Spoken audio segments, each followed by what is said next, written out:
بسم اللہ الرحمن الرحیم۔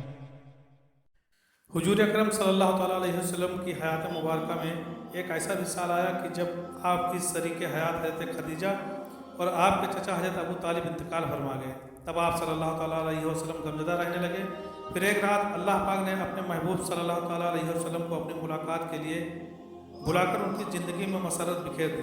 نبی کریم صلی اللہ تعالیٰ علیہ وسلم حضرت ام ہانی رضی اللہ تعالیٰ عنہ کے مکان میں استراحت فرما رہے تھے کہ یکایک چھت پھٹی اور حضرت جبریل علیہ السلام اترے۔ ان کے ہمراہ دیگر فرشتے بھی تھے۔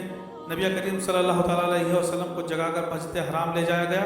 وہاں آپ کے سینے مبارک کو چاک کر کے قلب اطہر کو آب زمزم سے دھویا گیا۔ بعد از آپ کی سواری کے لیے ایک بہشتی جانور لایا گیا اور مسجد اقصی کی جانب روانہ ہوئے۔ اس راستے میں آپ کو عجائبات دکھلائے گئے۔ مختلف اقوام اور مختلف لوگ اپنے گناہوں کی وجہ سے مختلف سزاؤں میں مبتلا تھے۔ مسجد اقصی پہنچ کر رسول اللہ صلی اللہ علیہ وسلم نے انبیاء کرام کی امامت فرمائی۔ اس کے بعد معید میں آسمانوں کی جانب روانہ ہوئے۔ جدید دور میں انسان آسمان کی خلاؤں کا بس 5% حصے کے بارے میں معلومات حاصل کر سکا ہے۔ اس کی باقی 95% حصے کے بارے میں اللہ تعالیٰ کے علاوہ کسی اور کے پاس علم نہیں ہے۔ ان کے بارے میں جانکاری کرنا انسان کے بس کی بات نہیں ہے۔ انسان چاند ستارے سورج کی جانکاری کر چکا ہے۔ اس کے آگے جانا انسان کی ہمت گوارا نہیں کرتی۔ اس کے آگے ہم نبی اکرم صلی اللہ تعالیٰ علیہ وسلم کی معراج سے جانکاری کر سکتے ہیں کہ اس کے آگے کیا ہے۔ جب نبی اکرم صلی اللہ تعالیٰ علیہ وسلم حضرت جبریل علیہ السلام کے ساتھ آسمان کے پہلے دروازے پر تشریف لے گئے تو وہاں آپ صلی اللہ تعالیٰ علیہ وسلم کے انتظار میں ایک فرشتے کی ڈیوٹی لگی ہوئی تھی۔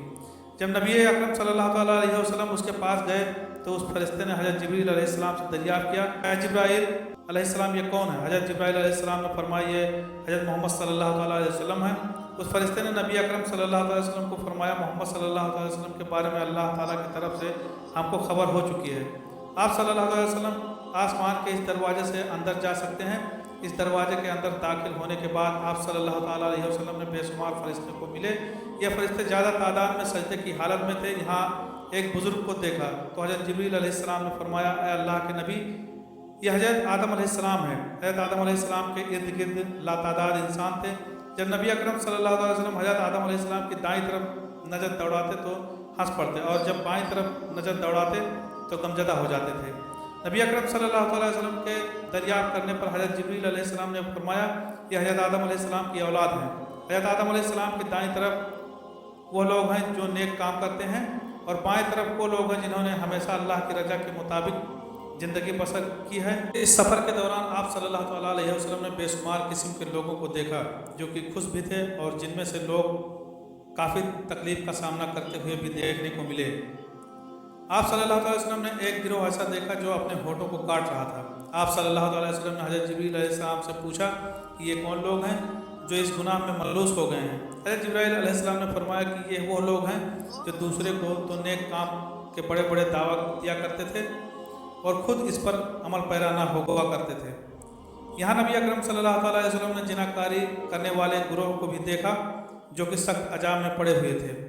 یہاں آپ صلی اللہ تعالیٰ علیہ وسلم نے یتیم کا مال کھانے، گالی گلوچ کرنے، رشوت خور، بندوں کے حقوق مارنے والوں کو بھی دیکھا جو اپنے اپنے کیے کی سزا بھگت رہے تھے۔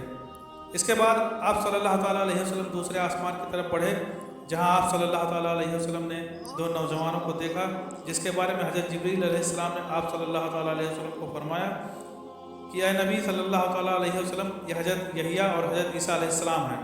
اس کے بعد آپ صلی اللہ تعالیٰ علیہ وسلم کی نظر ایک درخت پر پڑی، لاتعداد پتے تھے جس کے عین سامنے ایک فرشتہ کھڑا ہوا تھا۔ نبی اکرم صلی اللہ تعالیٰ علیہ وسلم نے حضرت جبریل علیہ السلام سے دریافت کیا کہ یہ کون ہے؟ حضرت جبریل علیہ السلام نے فرمایا اے محمد صلی اللہ تعالیٰ علیہ وسلم یہ ملک الموت حضرت اسرائیل علیہ السلام ہے۔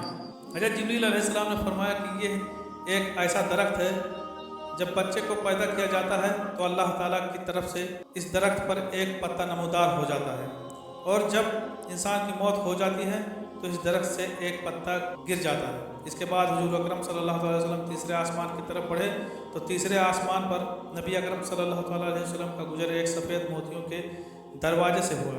تیسرے آسمان پر نبی اکرم صلی اللہ علیہ وسلم نے ہزاروں کی تعداد میں فرشتوں کو سجدے کی حالت میں پایا۔ حضرت محمد صلی اللہ علیہ وسلم آگے بڑھتے جاتے ساتھ ساتھ حضرت جبریل علیہ السلام حضرت محمد صلی اللہ علیہ وسلم کو ہر چیز کے بارے میں آگاہ کرتے جاتے تھے۔